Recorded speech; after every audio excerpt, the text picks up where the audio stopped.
Showtime! The Capital G Show starts right now.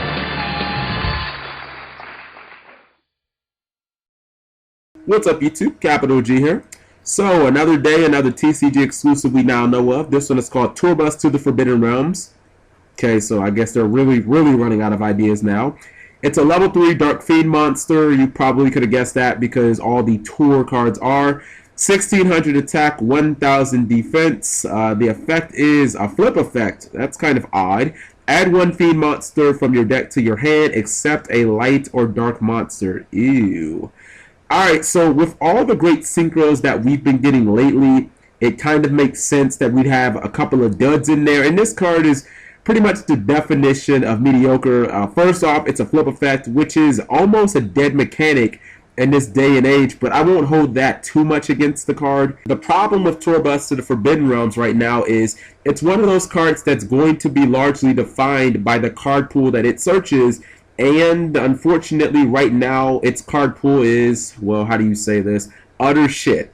I mean, Lava Golem is pretty much the most practical target that I can think of, and in Burn, I mean, hell, I could name you at least half a dozen flip effects that I would rather risk running over this card, and outside of him, it's pretty much slim pickings. I mean, you've got a couple of Dust-Ons, the Dark Lucius monsters, and some other random stuff, but, you know, there's no synergy between any of those cards, so, you know, if you're playing Tour Bus and then you're playing, like, that random card, what type of deck are you trying to build?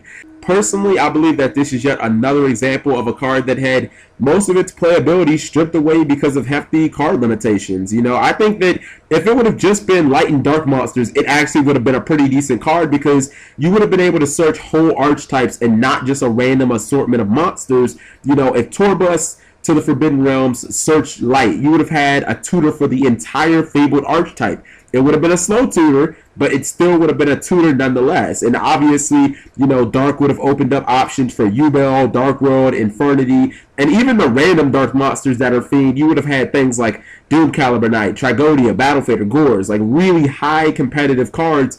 And I mean, I think that maybe Kurami thought it would have been OP if they included Dark because, you know, there are more Dark Fiends in the game of Yu-Gi-Oh! Than there are other attribute Fiends combined. So, you know, I really think that they kind of did themselves a disservice. So right now, I think that Tour Bus to the Forbidden Realm is a card that you should probably stay away from if you're not running a Dark Lucius deck. But I mean, who knows? In the future, maybe they'll release a Fiend archetype that isn't light or dark, and this card might actually be playable. Tell me what you guys think. Thank you for watching, and take care.